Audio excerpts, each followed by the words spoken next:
নমস্কাৰ। সমগ্ৰ অসমবাসীৰ জনসাধাৰণে দিন সময়ৰ অপেক্ষা কৰোঁতে ঠিক কেইঘণ্টামানৰ পিছত নিৰ্বাচনৰ ফলাফল ঘোষণাৰ বাবে প্ৰস্তুত কৰিব নিৰ্বাচন আয়োগে। গতিকে কাৰ চৰকাৰ হ'ব, কোনে হাঁহি মাৰিব, এই কথাবিলাক মই ভিডিঅ'ৰ মাধ্যমেৰে অলৰেডি আগতে মই এবাৰ দুবাৰ তিনিবাৰ দিছোঁৱে মই। গতিকে আপোনালোকে আৰু বেছি সময় নাই, কেইটামান ঘণ্টাৰ মুহূৰ্তত আপোনালোকে অসমৰ আহিব লগা নতুন চৰকাৰ কোন হ'ব নিজ চকুৰে দেখা পাব।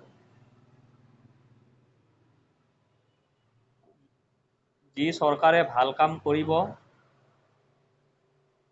তেওঁক গাদীত বহুৱাইছে জনসাধাৰণে, আৰু যোনে কাম নকৰে তাক গাদীৰ পৰা দূৰত ৰাখিব। এইটো জনসাধাৰণৰ নিয়ম। এতিয়া সেই হাঁহি মাৰাৰ কথাটো যে কয়, মোৰ অনুভৱ ব্যক্তিগত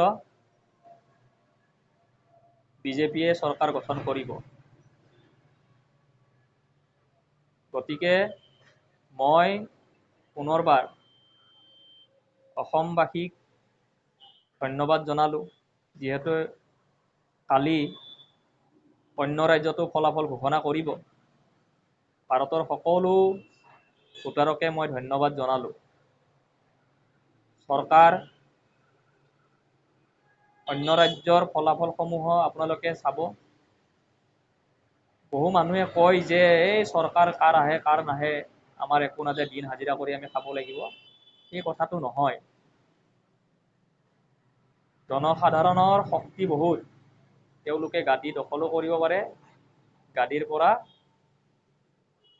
নমাইও দিব পাৰে। গতিকে মই বাৰে বাৰে এটা কথাই কৈ আহিছোঁ যে নৱপ্ৰজন্মই সদায় ৰাজনীতিকত অলপ গুৰুত্ব দিব লাগে, দিলেহে সমাজখন সচেতন হয়। কালি যিহেতু ঘোষণা আৰম্ভ কৰিব, 8 বজাৰ পৰা চাগে গণনা কৰিব, জনসাধাৰণে দৃষ্টি ৰাখিব। যদি আহিব লগা চৰকাৰখনে ভাল কাম নকৰে, জনসাধাৰণে তাৰ উত্তৰ দিব। মই সেইবাবে সকলো জনসাধাৰণ তথা নতুন আহিব লগা চৰকাৰক ধন্যবাদ জনাম। তেওঁলোকে অসমৰ সকলো সমস্যা, সকলো একদম তলৰ পৰা, সামান্য তলৰ পৰা আৰম্ভ কৰি সকলোকে যাতে ভালকে চলাই নিয়ে। একদম বহু সমস্যা আছে, বহু মানুহৰ আজিও ভূমি নাই, তেওঁলোকে ভোটটো ইয়াতে দিয়ে। ভাৰতৰ বহুত ৰাজ্যতে নাই। লগতে মই আকৌ বাৰে বাৰে কৈছিলোঁ যে য'ত ঘৰ তাতে ভোট দিব লাগে, এইবিলাক ব্যৱস্থা। দিছপুৰ সমষ্টিৰ কথাটো মই আকৌ এবাৰ ক'ব লাগিব। দিছপুৰ সমষ্টি গুৱাহাটী চিটিৰ কোন মানুহ ক'ৰ হয়, কেনেকৈ হয়, ক'ৰ পৰা আহিছে, ঠিক আছে সকলো অসমৰে বা সকলো ভাৰতৰে, কিন্তু কোনো ডাটা নাথাকে। নিজৰ মন মৰ্জি দি তেওঁলোকে নিজা নিজা কাম কৰি ফুৰে, কোনো ডাটা নাথাকে। গতিকে বহুত অসুবিধা হৈ যায়। সকলো সমস্যা যাতে সমাধান কৰাৰ টেক্সৰ পৰা আদি কৰি সকলো যাতে চৰকাৰে যাতে ভালকে চলাই নিয়ে, মই আহিব লগা নতুন চৰকাৰখনক বিনম্ৰ অনুৰোধ কৰিম যে যদি আপোনালোকে নিম্ন শ্ৰেণীৰ, তলৰ শ্ৰেণীক যদি আপোনালোকে সুবিধাসমূহ নিদিয়ে, তেতিয়ালৈকে তেওঁলোকে কিন্তু উঠিবলৈ বা সুবিধাটো নাপাব। হস্পিটাল, বাৰে বাৰে মই হস্পিটালৰ কথা কওঁ, আইন ব্যৱস্থা, সকলো দিশতে আপোনালোকে চাব। একদম ভালকে চালে আকৌ আহিবলগীয়া দিনসমূহত আপোনালোকৰে চৰকাৰ গঠন হ'ব। মই কোনো দলৰ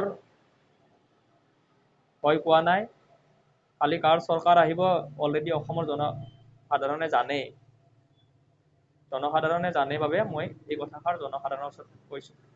খালি আপোনালোকে ভালকৈ চাব, বিজেপি চৰকাৰে গঠন হ'ব। ধন্যবাদ। সকলোৱে কাইলৈ দিনটো অপেক্ষা কৰক। ধন্যবাদ।